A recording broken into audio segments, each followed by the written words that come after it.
Hey, everybody, welcome back to another edition of this podcast, Printing's Alive. So, I'm going to read to you about my guest right now because I took the effort with AI, of course, to put this together. But here we go. All right, everyone, welcome back. But you already heard that to today's podcast. And today, boy, buckle up because we've got someone who does not think like your typical marketer. And actually, that's why he's here. He does not say what all the others say, and I actually like what he says better. I think it's more in the realism area. In fact, the guy probably pisses off more marketers than he comforts, and honestly, that's exactly why I like him. Again, that's why he's here. If I only read this before I read it the first time, I wouldn't be saying things twice. My guest is from Kexino. I got it wrong, didn't I? Say it. No, you got it absolutely perfectly I got it right? Perfectly right. Oh my God, I tried so hard. I can't believe that. I thought for sure wrong, but wonderful. There's six friggin' letters, Warren. You can't go so far wrong, surely. You haven't seen the inside of my head, have you? Yeah, I don't. Okay, move on. He's a global marketing mind, and what I love truly is that he doesn't think like a marketer. He thinks like a business person. And really, business people, you need someone who thinks like you because it's your money. He looks at brand, at strategy, messaging, all of it through the lens of, will this actually move the needle? Will this help the business grow, or is it just noise? And let's be real here. In print, there's a hell of a lot of noise. There's me. Of course, there's noise. Gee's the guy who cuts through it. He doesn't do cookie cutter. He doesn't do corporate vanilla. He doesn't do those posts 3 times a week, making checklists that lead to nowhere. Actually, find him on LinkedIn and connect with him because he does do those posts every week, but they're 60 seconds to 90 seconds. And I'm going to tell you, they're amazing. And they give you a lot of stuff to think about. And that's what got him here, actually. So it's those little posts. He actually pushes companies, he pushes people to think differently. So important today. To stop hiding behind buzzwords, to stop sounding like every other printer who claims quality, service, and fast turnaround. Oh, do I hate those 3 words. He helps brands figure out who they are, why they matter, and why anyone should care. And you should do that because that's why we are in business. Honestly, it's exactly what the industry needs right now. Someone who isn't afraid to challenge the status quo and say, guys, this is boring. Let's fix it. Oh my God. We got a lot of good people in the print industry, but for the most part, it is boring. And you all have to admit to me, boring. So let's spice it up. And so here we go. I'm fired up for this one. Let's dive in. Like I have to read that. Let's talk marketing. What actually works. Let's get inside the brain of one of the most interesting thinkers in our space. Welcome, Mr. G. Well, that was a fantastic intro, Warren. Thank you very much. Or thanks to AI or you or the combination of the two, but whatever the combination was, it sounded absolutely awesome. So I thank you for that. Thank you for inviting me back. And I am delighted to be invited. Great. So AI helped me write it, but I was responsible for printing it out and reading it. We are a team. That's the most important thing. We're a team. Yes. But it was good. So you are back here not because we're friends or any of that stuff. Not at all, because my friends that aren't that smart don't come on my podcast. But I'm going to That's pretty high bar, City. Okay. Well, I didn't even, not that I have that many friends too, so I've got to watch what I say. Okay. Now we get to the truth. Yeah. Right. Okay, so first question is, who are you? Who am I? I am Gee Ranasinha. I run a marketing agency and behavioral science practice, which I've been doing for the last 18 years. But before that, I was actually involved in print. I was the worldwide director of marketing for a software company in the printing space, software company based in Germany. And I left in 2008 to start this agency. And that's how we met, really, through a mutual friend who was involved in print. And that's why I still, print is still very dear to my heart. It's still very close to me, and I still have a lot of friends and acquaintances in the printing industry, who I see and converse with very often. So I'm close to print, and the frustrations that the printing industry experience within the lack of oomph, that's a technical term, in marketing and print, is something that I share and try to help people within the printing industry to address, both within as well as across their organizations. Yeah, you're so elegant in the way you say things. It's I think Well, I've swallowed a dictionary. What can I tell you? yeah, it's good, but it's so true. So I want to add also, once you get into print, you never really get out. Would you agree with that? It's Hotel California, isn't it? Yeah. So It really is. even to the point where you came to the last Drupa, even though you have nothing to do with anybody there. I have nothing to Nothing. do with. No, I still have two clients who are within the printing industry, but neither of them were at Drupa. But I still went to Drupa, and I was there for how many days? 4 or 5 days, I think I was there for Drupa. I mean, we were there together, right? And the reason why I came is I'm located in northeastern France, okay, which means that Drupa is about a 4 or 5 hour drive. So that was number one. It's in the grander scheme of things, it's round the corner, and it's also it was the first Drupa for 8 years, right? And also, from a purely selfish perspective, I went because I wanted to meet up with all of my friends and colleagues, and you as well. Oh, thank you. That's so nice of you. who are in the printing industry, who I hadn't seen for, some time, in some cases, many years, and they were all in one place. So, from a purely selfish perspective, it was great to catch up with so many people who I've known for, many, many years, and catch up with everyone. That's the real reason why I came to Drupa. It was very funny to actually go to Drupa and actually be on the other side of the table for once, and not worry about, booth rotors and graphics and, demo diaries and all of that nonsense. Pissing and just anyone actually off, walk. whatever. Yeah. Well, no, I still did that, I think. But, it was just great to sort of see it purely from a visitor's perspective and spend some time with people, more time that I would have had if I was, actively involved as an exhibitor, if you like.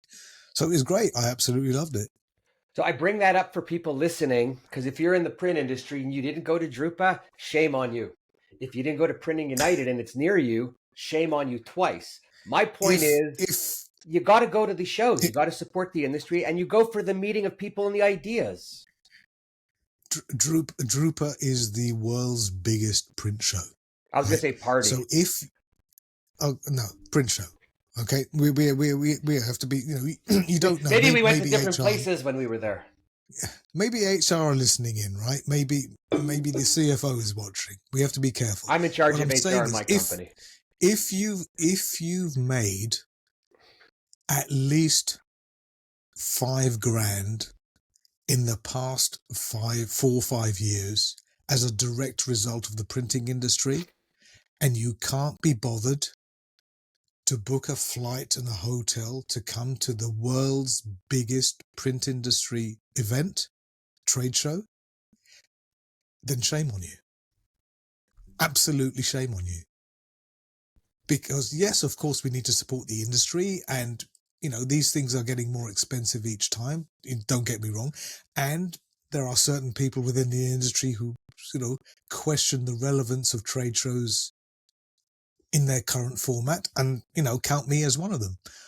But in terms of networking, in terms of all of those side conversations that we have, both on the show floor as well as in the Altstadt in downtown Dusseldorf afterwards. That's where the real value of a trade show exists. Now, having said that, if you're coming from a economics financial perspective and they say, well, hang on, I've just spent a gazillion dollars to actually turn up and have all of these people fly over and, hotel rooms and expense accounts and all the rest of it. Yes, we need to reevaluate the justification for attending as an exhibitor, but that doesn't call into question the validity and the effectiveness of a trade show such as Drupa. Other trade shows, I can't, different matter. There are goods and there are bads, and the more niche you go, I think the more interesting it gets, and the more successful those trade shows are. But certainly from a trade show, from a networking perspective, a trade show such as Drupa is invaluable from a sales, from a marketing, from a visibility, from a relationship standpoint. Because at the end of the day, what are we doing? We're cultivating relationships, right? That's what we're trying to do. At the end of the day, people buy from people, and that hasn't changed in millennia, right? And you can only really effectively do that in person. You can't have Drupa as a Zoom call. Oh, it's first of all, I think I agree with everything you said, but I think you also go. There isn't a show that I've gone to where I haven't bumped into some old people that I haven't seen Old in a people? while. You're going to the wrong trade Old show. people, yeah. I went to the geriatric show for Clearly, for easy living. No, but right. I always Zimmer Frame Expo. Yeah. Right. I always see people that I haven't seen in a while, which is always nice. I'm always introduced to somebody new that I don't know. But the most important thing is from being out of the office, just being out of the office, your brain is lighter. Your brain is open. You're walking around, you're seeing things. All you need is one idea at every show to make the show worthwhile. Nothing big, nothing small. One idea that gives you energy that you go back and you can continue the flow, because when you're stuck in your office for 12 months at a time, you lose the excitement a little bit, right? Because you're all into the minutia stuff. You're into the day to day. No, exactly. You're doing the Groundhog Day stuff, aren't you? Yeah. So I encourage again all owners to get out every now and again, and not just for golf. Go fishing. Go to a trade show. It's all good. It's important to get the brain to think about other things. I agree. Yeah. Okay. Question. You clearly don't think like a typical printer. So what drives the philosophy at Kexino? Did I get it right again? You got it right twice in a row. Damn it. That's good. I'm so impressed with me. Okay. Seriously. I've been trying all night. I don't know what you're practicing. It's I even have the phonetics that I wrote down. It's paying off. Okay. Answer my question. What drives your philosophy? The reason why I do what I do is because I am constantly ashamed by the level of what we call marketing within the printing industry, because it's not marketing. No, I have to put a caveat in there, right, before I get. No, there's no backtracking. You've already said no. There's no backtracking. It's a caveat. It's not backtracking. Okay, there are unfortunately too few organizations in our industry who get it, who understand what needs to happen, who have experience, education, whatever, in marketing with an uppercase M, and not conflating marketing with promotions, which unfortunately I would say at least 90%, if not higher, of the printing organizations that I am exposed to on a regular basis are guilty of being. So if I can if I, in my own way, if I can just enlighten people to what marketing actually is from a strategic standpoint, because people look at strategy, business strategy I'm talking about, right? Not necessarily marketing strategy. They look at business strategy and they look at marketing strategy or marketing the overview, and they see these things as two separate things. I think over the next few years, we will understand that marketing, strategic marketing, and business strategy are actually, ready for this, one and the same thing. No kidding. And you know what most They're companies don't one. have? Either. No. The thing is, if you speak to 99% of, okay, sweeping generalization, right? You speak to 99% of companies who are having their, strategic executive retreats in the middle of, I don't know, wherever it is, sort of sunny and warm, and there are long drinks with ice cubes in there, right? You're having these strategic meetings, and it's like, okay, how do we need to pivot? How do we need to remain relevant in the minds of our new and existing customers, right? 9 times out of 10, marketing won't even be invited to those things because they think marketing is firstly, they think is a cost, right? They think it's a consequence of doing business, but also because they think marketing is promotions, communications. It's just the tactical stuff that comes out at the other end, right? It's the 1/10 of the iceberg above the waterline, and they don't understand all of the strategic elements, the research, the targeting, the positioning, the objective, the qual, the quant, all of the other stuff that you do if you're a real marketer, capital upcase M, before you get anywhere near any of this tactical stuff. So not only are we underestimating what marketing is when we're recruiting marketers, but the people we're recruiting haven't got a clue what marketing is. So they're just doing this execution stuff, right? The social, the ads, the videos, the podcasts, whatever comes out at the other end. And they're ignoring all of the upstream stuff, which makes the tactical stuff relevant or not. And since we don't get that right, what happens? Our marketing falls flat, right? We're spending more as a percentage. We're spending more and more on marketing, advertising, right? This year, the industry is looking to spend globally more on marketing and marketing related efforts than ever before. $1.72 trillion. Okay? Yet the effectiveness of our marketing continues to fall. Why? Right? Why is that? Why is that? We've got all of this technology, right? All of this marketing technology, custom audience profiles, UTM codes, cookies, AI, all of this stuff, and yet we're falling flat on our faces. How can that be possible? And the reason is because we've exorcised any semblance of creativity or memorability out of what we're doing at the activation end of marketing. Plus, we're not doing our homework.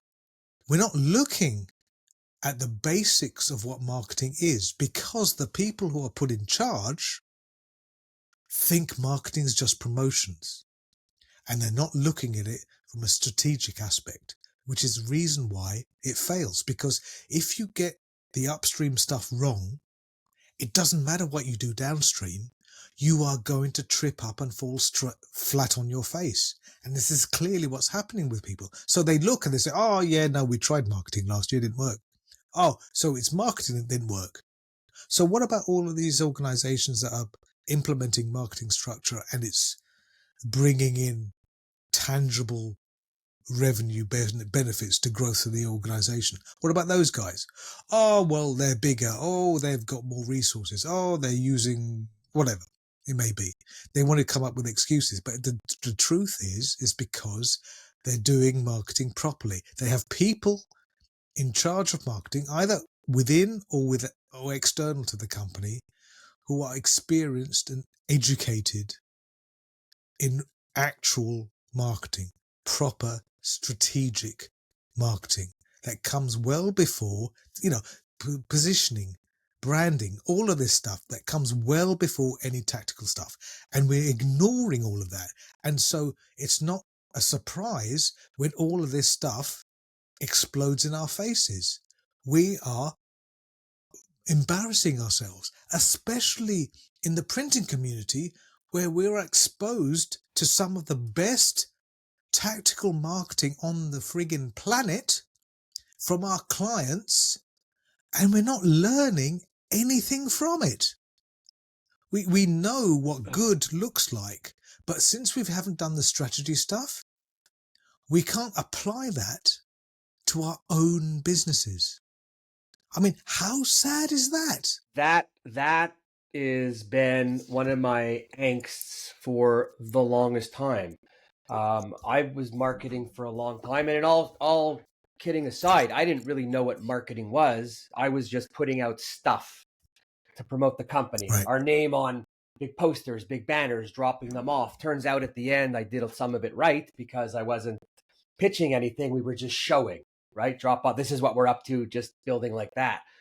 But it's always been my biggest angst, because I'm out there and I see my competitors, and there's a few of them that are really good, and kudos to all of you guys, girls. Yes. But there's not enough to talk about. That's why we talk about the other side who's not doing it right, because they're bringing the industry down. They need to elevate for many reasons. One, by elevating their position, their strategy, their place, they're going to do better in their own business.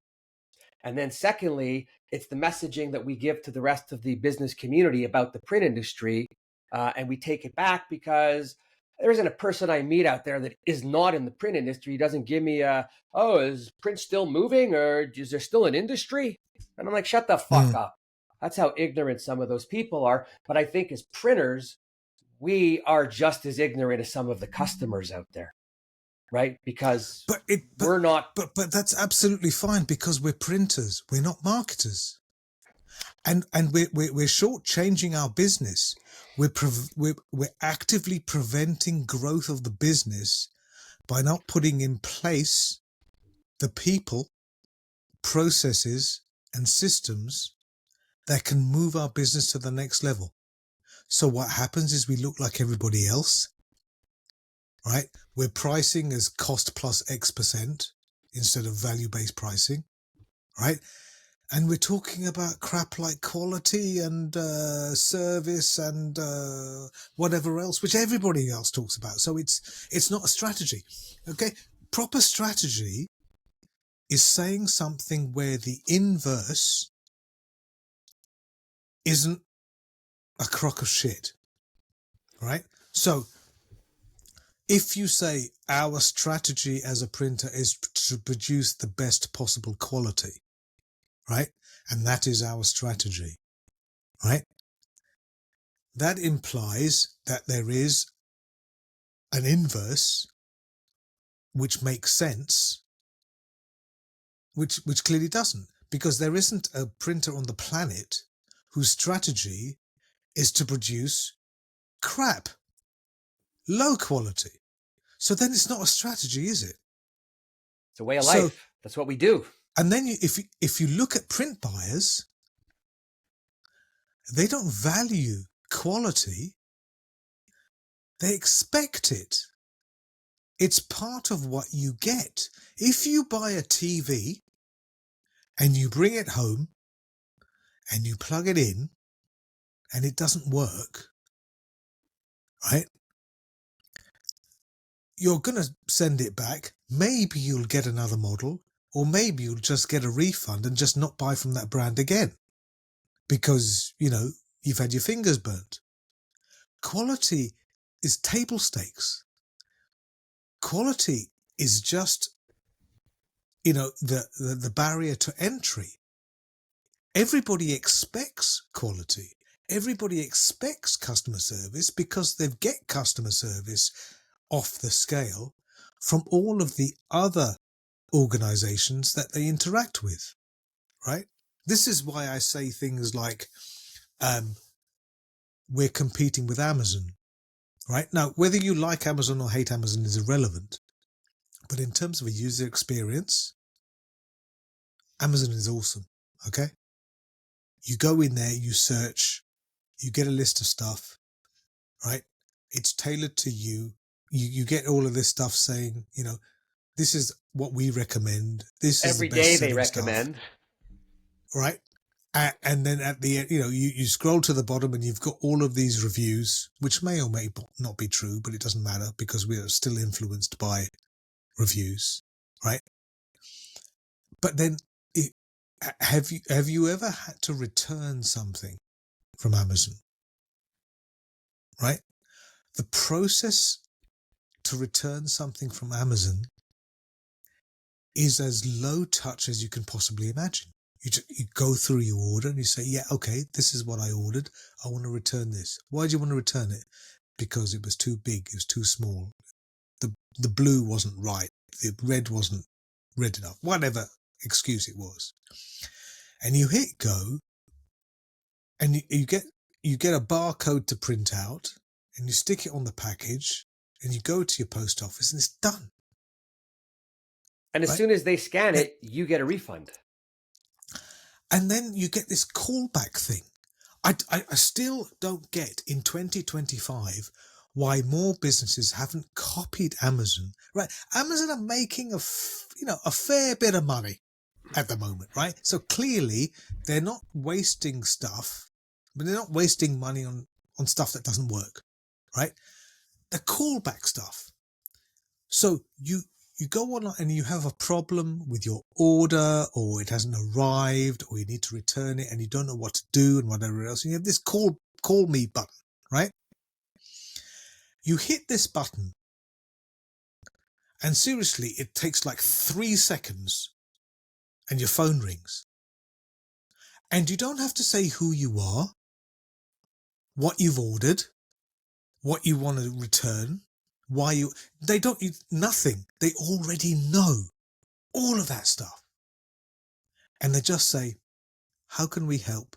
What's not clear? And they explain it to you and you explain to them and they solve it. And the whole thing takes like 27 seconds. Why don't we take a leaf out of Amazon's book and do that for other areas of our lives, of our commercial exchange, to commercial transactions? Oh, They just make it so easy. So what happens? We take the path of least resistance. The next time we want to buy some widget, where do we go? We go to Amazon. Even if it's not the cheapest, we just know that if there's a problem, it's just going to be so darn easy. Why aren't we doing that in the printing industry? Because on our own personal time, we think about the amount of time that we spend doing something, right? We're looking at it from our side no. instead of customer doesn't Right. care. No, but I'm Customer saying doesn't give a shit. in business, why are we not doing it? Because that's just not how they don't think about these. I always say this: treat people the way you want to be treated, sell them the way you want to be sold to. Everything you do has to be a reflection of you. So you're not sending mixed signals, right? If you walk the talk and talk the walk, it's easier to get ahead with things. With a lot of people, I don't get it. They make suggestions when they're selling that they would never suggest to a family member, right? And if you wouldn't do it to a family Absolutely. member, don't do it to anybody else, because in the end, you have the same results. If it's no good, it's no good. It's I don't understand. I look at printers, messaging. It's not hard. When you talk about print company not doing, I think just about every print company deals with marketing people for some reason or another, Yes, right? absolutely. So, They do. Yes. what I suggest is you pick up the phone if you're the leader of the company, or if you're below and you want to, anyways, pick up the phone and inquire with them and ask them for a lunch, ask them for a meeting. You just want to pick their brains. You want to Pick their brains. understand. Yes. And you know what? Every Absolutely. single one of them will be super appreciative that now you've taken it. Probably better your relationship with them if you show that you want to learn what they do for your own selfish reasons, right? To learn what you want to do in your business. And then maybe Yes. you go and you hire them for a small project. So now that we're talking about hiring, a couple things that I never understood. Why, when business gets tough, is the first thing people do is talk about cutting their marketing, when in fact, I think it's when you step it up.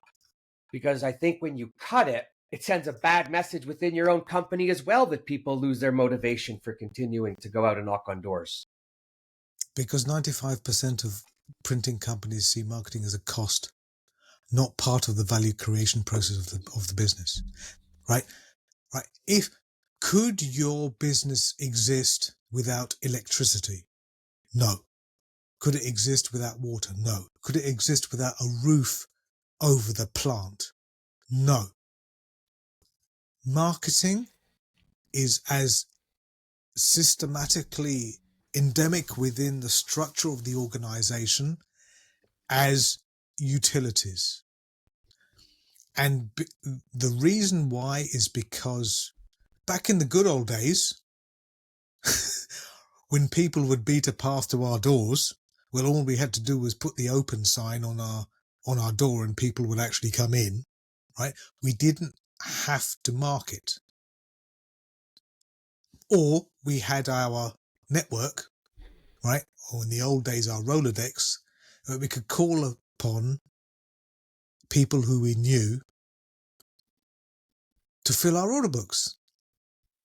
So the idea of marketing as a part of the value creation chain of any business is a bit of an anathema. A what?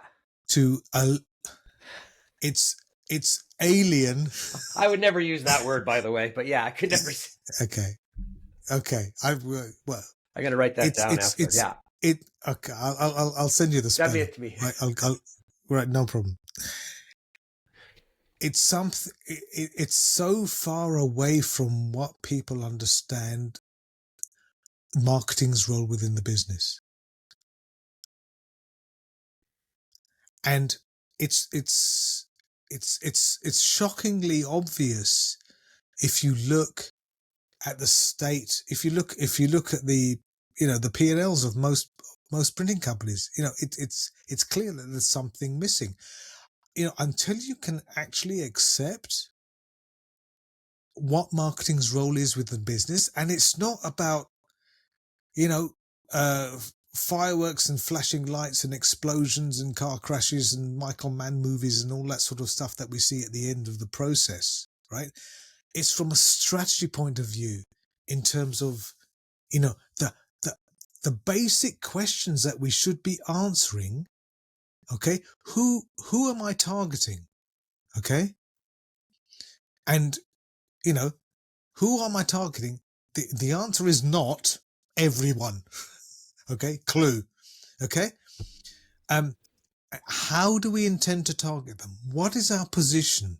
Okay, in other words, what a tight definition of our brand image. Doesn't matter whether you call it the company DNA or value proposition, or you call it whatever you want, right? For example, it may be around the problem that we solve. Okay, what are our objectives? Okay, this is the biggest one that's missing from most marketing strategies.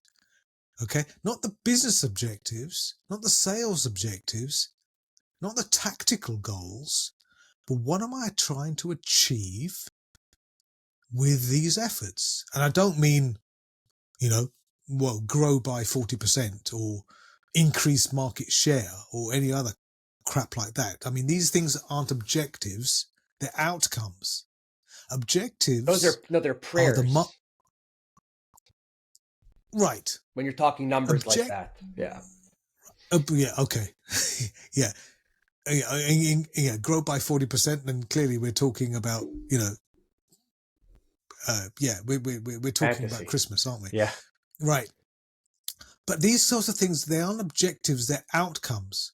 Objectives are the marketing levers that we pull. For example, an objective would be increasing the visibility in the consideration space, or driving page visits, or demand generation stuff, or increasing mental availability in X buying category.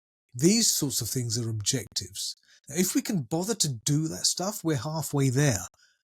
But we have to remember that from a strategy point of view, strategy is about what we don't do rather than what we do. It's about what we say no to, right? If we say we are doing this, it implies that we are not doing that. And doing that is very difficult for many printing companies, especially founder CEO-led printing companies who just want to say yes to everything, right? Regardless of whether that particular job makes money or not, right? But we're not a frigging charity here, right? Some you think are. So you would think. So I wouldn't say the answer, but considerations are that we shouldn't target too many segments. We shouldn't put too much in our positioning. We shouldn't have too many objectives. We need to focus in order to be effective. Once we've completed strategy, only then do we look at the tactics. Only then do you look at, employ to deliver on that strategy. The important thing is that strategy should be there to guide our tactics, right? Listen, you don't know how to do pricing. You don't know what the right communication is. You don't know what channels you should be using or should not be using until you have a strategy. it's the same And thing. above all, you need to have the tactics aligned with that. The product, the distribution, the price, the value proposition, the messaging, the format, the media, the channel. It goes on and on and on, right? The only way to make them aligned is for all of these things to be coming from the same basic place. And that comes as a result of strategy. It comes as a result of strategic planning. And we're not doing any of this. So I was going to say, if you're a print owner, an area that you could start this is when you buy equipment, because too many people buy equipment, same idea, right? The lease is up. We're going to change it up. We're going to go for that. I've done it myself, so I know exactly firsthand. And build it, they will come. But today it's not like that. So I think people should maybe start first understanding strategy when they're looking to buy a new piece of equipment that's going to require work on it. And I think part of the reason is we're looking for equipment to solve our business problem, right? Because that's how it used to be, right? How many salespeople do you know who are still crying out for a kit list because they still want to wave a kit list under the noses of the prospects that they're looking for and saying, oh, look, I've got an Okie Dokie 2000 and, I've got this kind of bindery and I've got this kind of, all of this crap. It's like, okay, so it's nothing to do with you as a printing organization. It's all to do with the kit you have, in which case we're reducing ourselves to the lowest common denominator. We're reducing ourselves to the capabilities or otherwise of the equipment that we have. In which case, there's always going to be somebody somewhere who's going to have the Okie Dokie 2000 version 2.0. So we're always going to be playing catch up.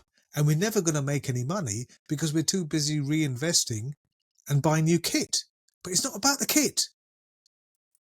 It's not about the kit. And we can't keep on. The thing is, historically, that's how we made our money. Oh, I'm buying from this printing company rather than that printing company because they have the capabilities for X, right? Special colors, embellishments, perfect binding, whatever it may be. I Okay. don't hear a lot of people on the customer side requesting lists of equipment. Nobody gives a shit anymore. Just, can you get it for me? Will it look good? And is the price that I'm buying it at good? I think it's changed, but I also think that unfortunately many people in print sales are of a certain age where that's how you sold. Oh, you mean the And they legacy haven't, salespeople? yeah. And they haven't been able to adapt. Because I mean, I'm not just talking digital here, right? I'm No, talking everything. offset, right? And that was the way that you sold in the past. And if that's the way that you sold and that's the way that you earned your commission, to change that, to talk the new language of the print buyer, for many print salespeople, that's legacy print salespeople, that's difficult. And the thing is, the majority of print salespeople are legacy print salespeople. How many new print salespeople do we have in our industry? Or more importantly, how many new print salespeople do we have in our industry that stay within our industry? Good question. What are we doing to keep them? Or is it just a stepping stone job until they actually find what they want to do? Why can't we make what we do what they want to do? Oh, that's a whole other podcast on It is. well, what we do and what we don't do. So I'm laughing now because I'm thinking companies, I'm thinking strategy. Does it help a company when a salesperson has on their business card sales and marketing? You can't do sales and marketing. It's impossible. I'm just setting you up for the answer. Yeah, I know. You set them up, I knock them down. That's the game, right? It is impossible for somebody to be in charge of sales and in charge of marketing because they are two different disciplines and they have two different end goals, right? The way I compare it to are car headlights, right? So car headlights, you can have dipped headlights and you can have full beam headlights, right? When you're driving along country lane, right? So when you're driving dipped headlights, you can see the next 50 yards, 75 yards, possibly ahead of you, right? Anything more than that, you can't really see. Okay. That's sales. Sales is focused on what I can close in the next 30, 60, 90 days. That's all I'm focused on, right? If somebody's coulda, woulda, shoulda, maybe is going to buy this time next year, yes, I'll put a mental bookmark in there, but I'm not going to waste any time on those guys because I've got quota to make, I've got commissions to earn, and I'm focused on what I can close in the next 1, 2, 3 months. That's sales, right? So back to the headlight analogy, you go full headlights, right? That allows you to see 100, maybe 200 yards ahead of you, right? That's marketing. Marketing is looking at how do I keep my sales team relevant after 3 months, in the next 6 months, in the next year, 2 years, 5 years, maybe. What do I need to do? What kind of audience do I need to be in front of to prepare them for the kind of communication that makes sense for them, for the problem that I will be solving for them? That's marketing. So sales and marketing are related, complementary, but ultimately have totally different goals. So yes, I think, moving on from that, I think the best marketers, certainly the best marketers I've ever met, are marketers who've started in a sales environment. I personally don't think you can be an absolutely awesome marketer unless you've been in sales. Unless you've been at the coalface. I don't think it's possible. I'm Well, open to it makes be sense because then dissuaded. it makes sense because you've been there, you've had interaction with customers for a long time. You And understand. it doesn't have to be B2B, B2C. Even if it's just retail, you could be working in a bar, right? But to actually understand how you frame a question can influence the response from a customer, positively or negatively, is something that you can only really build from real world experience. I don't think it's stuff that it's like swimming, you can't learn it from a book, right? At some point in time, you're going to have to get your feet wet. Someone's got to throw you in the water and say, swim. Someone's got to throw you in the water, right? So that's why I don't think it's possible for sales and marketing director type job titles can exist. One or the other suffers. Yeah. No, that was my thinking, but that's why I brought it up. So something of lately's been big in marketing, and that's storytelling.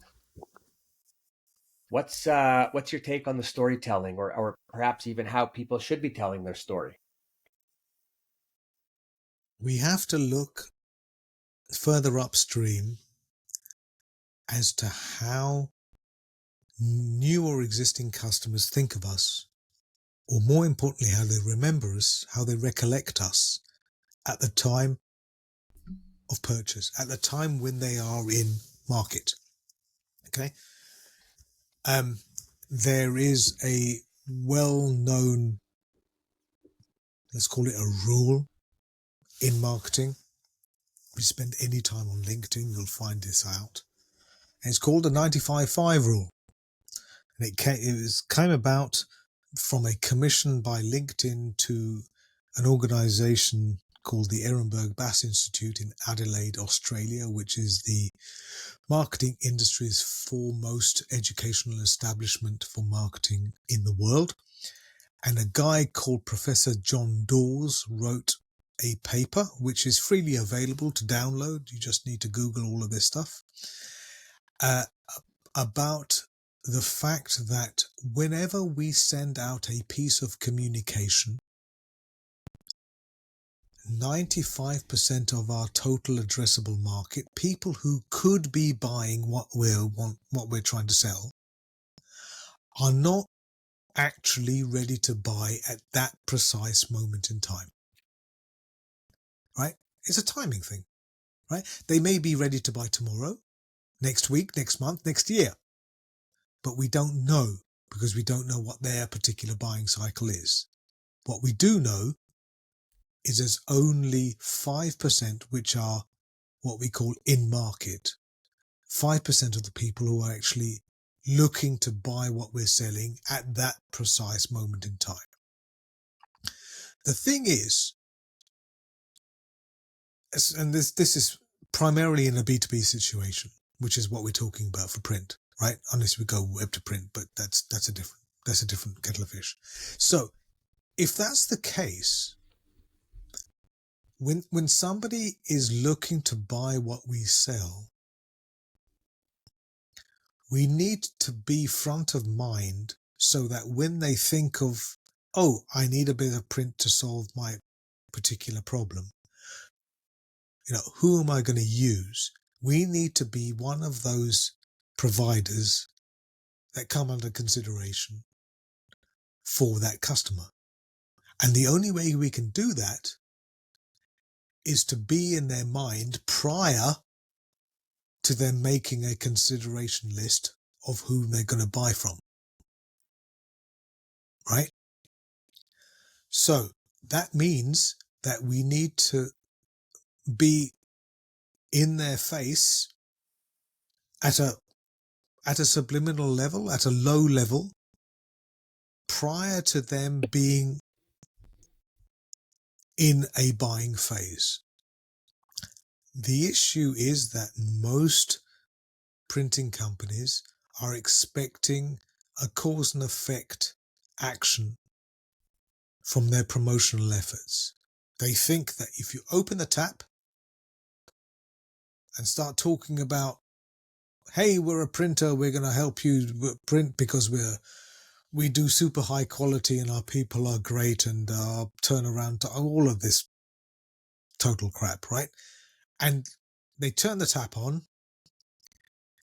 and then they wait for the phone to ring. Or they wait for the inquiries at email to start going crazy. But it doesn't work like that. Right? Ever. There's no cause and effect. It's never like bang one of those little rubber hammers on your knee and you're going to get a kick reaction. It doesn't work like that. Also, there's inertia. Okay. What we do in marketing today takes some time before we see results. Now, the time depends on the particular buying cycle of our client.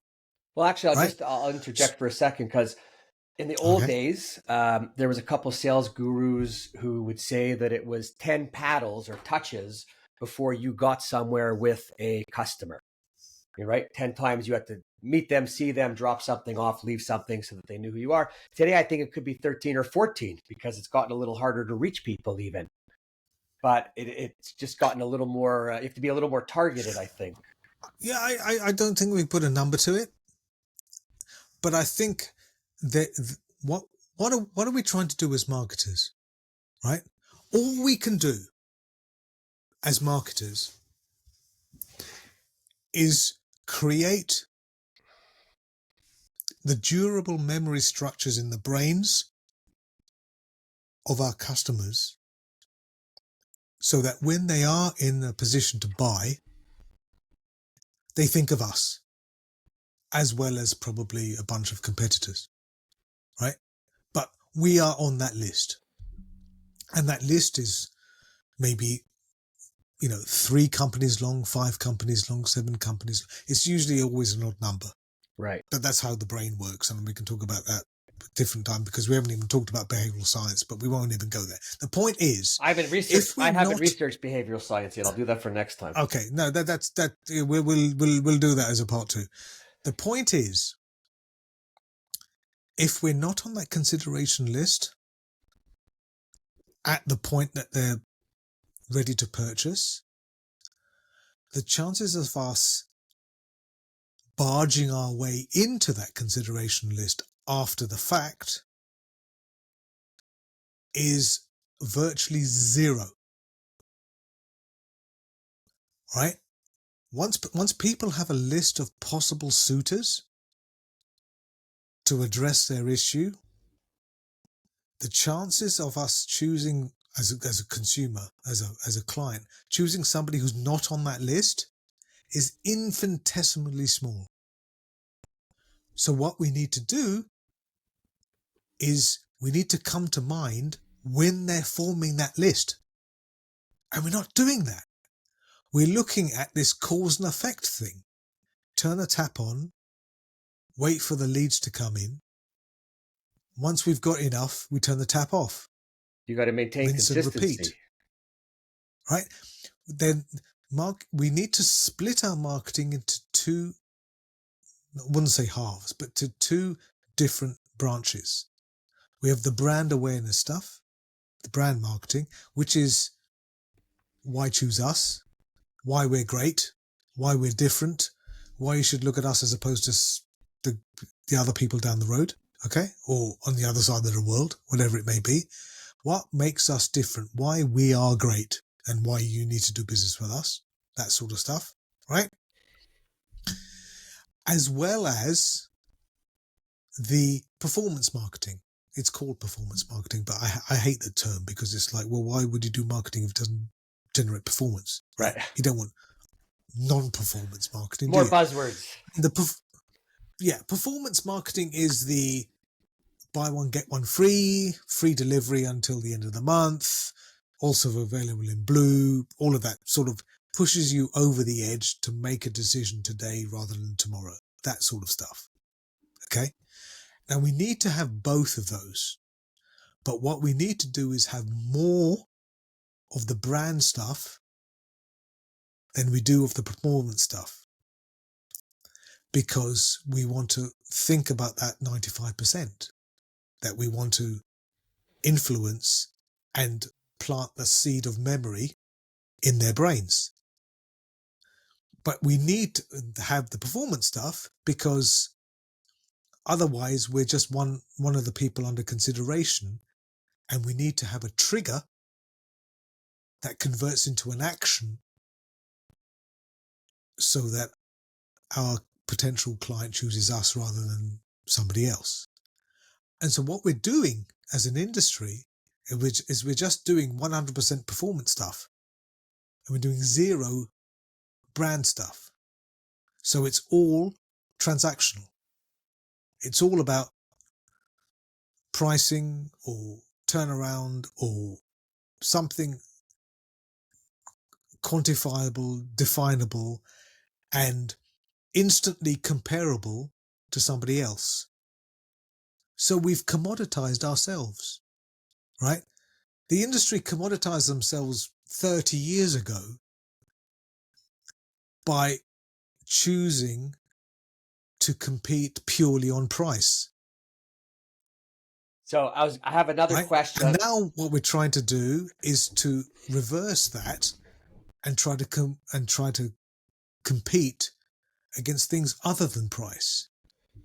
But that requires time, education, and it requires a change in outlook as to the type of communication that we're pushing out to new and existing customers, which we're not doing. So it's sorry, go ahead. No, I'm kind of chuckling because my next question that I had written down was, why does personality matter more than ever now when you're selling? People buy from people. I'm asking it because it's a reminder, because I don't hear enough people actually saying that or thinking it. They still think it's something the company's going to do first, or a price, or and it's people. Listen, I know plenty of printing companies. I can give you names. I won't, but I can give you plenty of printing companies where they have clients who are paying 20, 30, even 40% more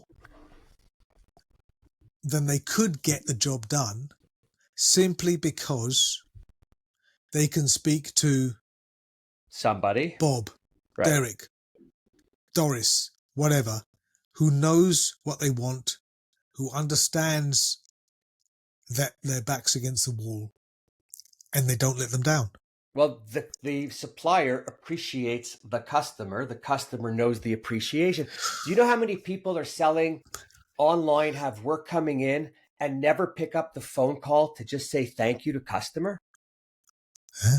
I just started in this online t-shirt business, which of course I'm wearing another one. Control plus P is my superpower. Yeah, well, Control P, once you get to a certain age, Control P is very difficult, if you know what I mean. Funny, I never thought about that, you marketing guru guy. No, but Thank you very much. So I've been saving that all for the whole of this conversation. No, so I just gotten a few orders, which was very nice. But when one order came in from one lady, and it was like 6 t-shirts, I was like smiling, laughing, jumping up and down. I was so excited. What did I do? I phoned her. It's like 9 o'clock in the morning. I just got the order, and I called her, and I just said, "Oh my God!" I said, "I just wanted to say thank you." I said, "You made my day." I said, "Actually, I haven't been this happy in 3 years. You're a part of it." And she was like, "Oh my God, I can't believe you're calling." And then she's like, "Thank you." And I'm like, "What are you thanking me for?" She goes, "Oh, I watch your podcast. I really like it." I was like, "Oh my God." And this was the best part of that whole conversation. I said to her, "How did you come about finding my shop? Because I've only been open a little while." She goes, "Actually, I sent a couple people to Printing United, and they picked up one of your cards, which they said was all over the place, floors, tables, people. Brought it back, showed it to me. I looked and I loved it, and I bought it." So marketing does work in some senses like that, right? If you took the effort, put it out, promote it, hand it out, someone brings it back, looks, purchases. Well, clearly marketing works, right? Because otherwise, companies like P&G and Unilever, right? the biggest and second biggest Consumer. advertisers on the planet Right. wouldn't spend the money, right? I mean, these are publicly traded companies, and if they have a fiduciary responsibility to their shareholders and they can reduce costs, they would. So clearly, the shit works if you do it properly. If you do it properly. But we're not. We're not joining the dots together properly. We're trying to circumvent the hard stuff. And it shows because our marketing sucks. Oh. I just want to scream. I want to scream, and I want to strangle some people, because I find it really sad how we regard as a majority our own industry. And I happen to love it, scream it, wear it. Yeah, I got even print ink on my body. But mate, we get what we deserve. Right? Hey, talk for yourself. We get what we deserve. I deserve more. Maybe. But maybe. No, I just think it's the pride thing that has to come back. And there are plenty of people that have it, but there's a lot more that don't. And anyways, so listen, I got one more question. Actually, I got a lot more questions, but we don't have the time for them all now. So my one question, and it's probably a long answer, but maybe you make a shorter answer. Oh my goodness! Right. Okay. You know what? Do whatever. No pressure. Say what the fuck you want. It's fine. How does a printer build trust in a crowded market? That's easy. So then it shouldn't take that long. That's easy, but by being who they are as an organization, from differentiation, right? Why do people buy from us rather than somebody else? Okay. What do we mean when we talk about differentiation? Okay, differentiation, marketing term. But really, what is it? It's very simple. It's how we choose to stand out, how we choose to distinguish ourselves from what our competition are selling. So differentiation is a characteristic or number of characteristics that sets ourself and our product or service apart from our competitors across a metric that is of value to the customers, right? So it has to be something that customers see as having value, that measurement, okay? So it doesn't have to be associated with the product. It can be tied to the brand, right? Which we often see, especially in highly commoditized products. But the differential value has to target an identifiable subset of our ideal customer profile, ICP, right? Ideal customer profile. The people who are the exact type of customer that we want to attract, okay? And if it doesn't target that subset, then we can't use it as part of our segmentation, our targeting, as our positioning, right? And it may be obvious, but differentiation is about the creation of differential value. In other words, it has to be a characteristic that's not shared by anybody else. It's something that we talk about that competitors don't talk about, okay?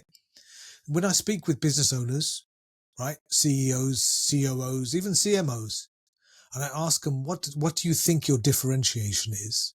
It's usually wrong, right? Because the key thing to understand about a meaningful point of differentiation is that not only is it something that we talk about, but it's something that our competitors can't or don't talk about, right? So the way to know if you've found a meaningful point of differentiation, it's when the competition could claim the opposite position for themselves. You know, like I said about strategy, when we're saying about we go for quality, right? And the opposite position doesn't work because you can't say that, well, we go for low quality, right?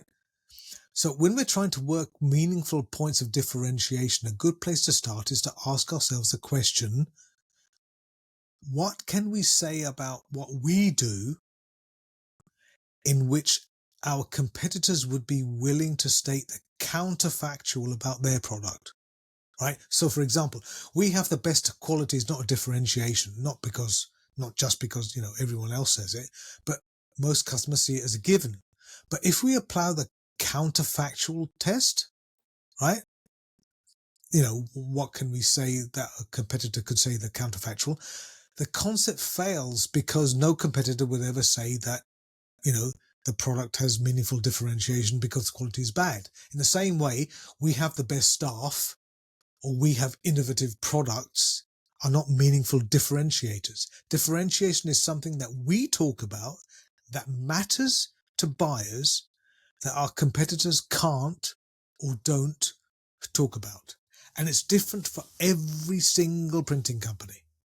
And it has to be different for every single printing company. Every company, if they sat down with their team, should be able to come up with something. Absolutely. The thing is, they know it here. They know it in their heart. They probably know it in their head. It's something especially the senior management know, but they've never articulated in a way that can be scaled within the sales team, the marketing team, the customer service team, etc. It's something that's like, well, of course you should know this. We're different because of X, but it's never been documented, right? It's just been sort of sitting there in the ether, just sort of hanging there like a bad smell. We've never been able to actually quantify it to the point where we can talk about it repeatedly, whether the person on the other end of the phone to the customer has been at the company for 10 years or 10 minutes. And we don't do that. Why? The $64,000 question of this episode. It absolutely is. Wow. Okay. I can't even believe I didn't even get to most of my questions. So that's a problem. Well, they were probably rubbish anyway. So it's probably saving the listener. No, they're pretty. Actually, you're welcome, listener. I think they're all pretty good because I worked on them.